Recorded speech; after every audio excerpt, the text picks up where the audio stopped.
In the last video, I showed you guys my $137 tool starter kit. This is the tool kit I started out with as a wee lad. Notice most of it's missing. And this build is unique because it requires every tool we had just talked about. Now we can start making some money and some sawdust. Grab a 1x6x8 piece of pine and print out the free plans. All of my woodworking plans are free and available at whosthevoss.com. Then I like to measure the width of my template. All 4 of these are the same exact width when printed out, but printers be crazy. So if they blow them up or make them a little smaller, I don't want to throw a number up there and it be wrong for you. I start on the 1-inch line because why is this guy moving around? Probably in the comments. Starting on the 1-inch, I am looking at 5 1/4. Gonna deduct that 1 inch, so 4 1/4 of an inch. And once you have that measurement, mark it 6 times down the end of your board.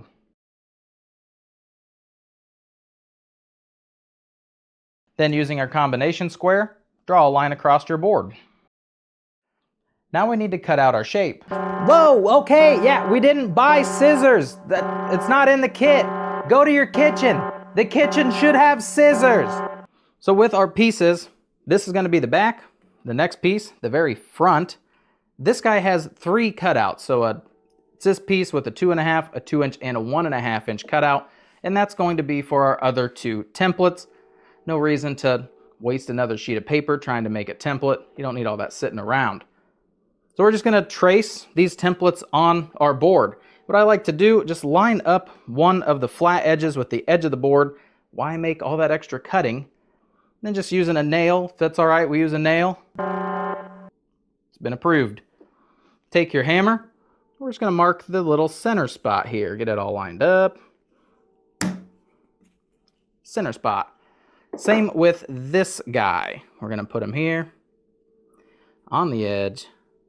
Doop. I was gonna have to use this hammer in like a funny way because he's really not needed on this project, but now I don't have to. Before cutting my board into these smaller pieces, I like to drill out the holes while I have a larger board to hold on to. I used a 1-inch Forstner bit for this hole, a smaller 5/8 bit near the edge of our 3-inch hole, and since I do not have the exact sizes to match the plans, 1 1/2 inch, and a 2 1/8 inch hole saw for the 3 on the end. I placed a scrap board underneath to prevent blowout, and once the hole saw's center arbor goes through my material, I flip the board over and finish from the back side.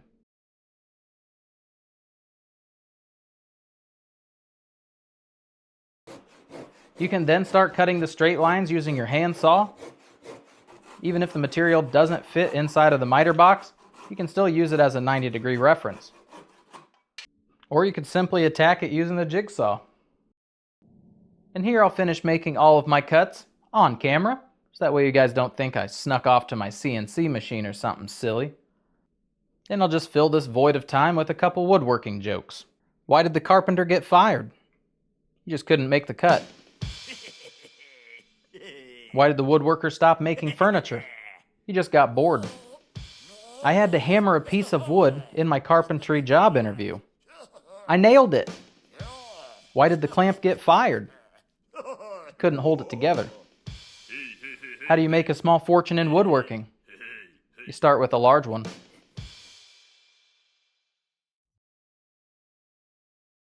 And now everything is cut out. You're gonna have this guy, this funky shaped guy goes on top.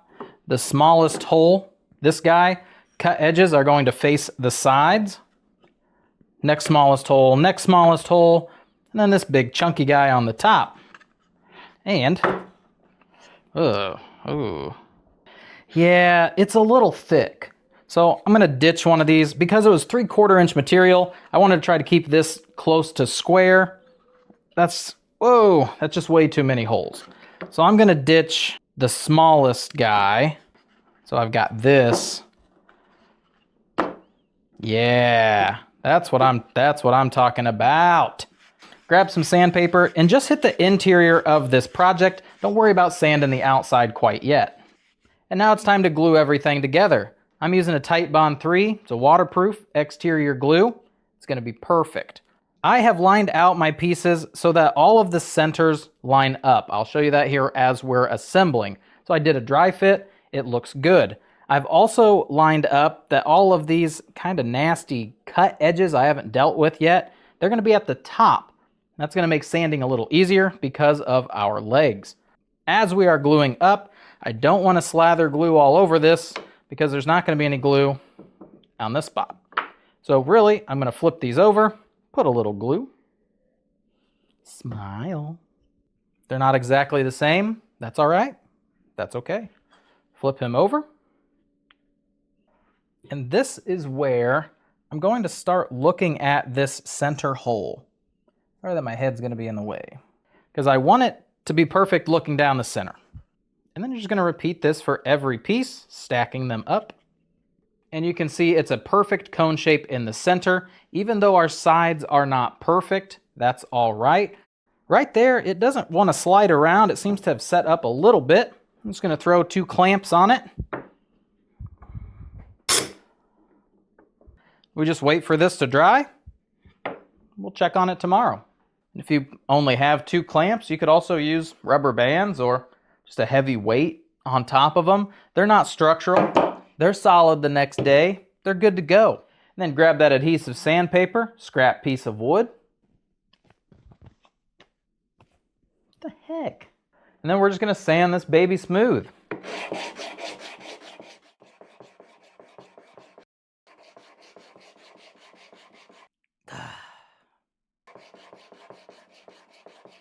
If your masterpiece has a slight wobble, you can see that these 2 corners are what it's rocking back and forth to touch. These 2 corners make contact at all times. You're going to sand one of the all-time contacts. So you're just going to flip them over. A gentle sanding.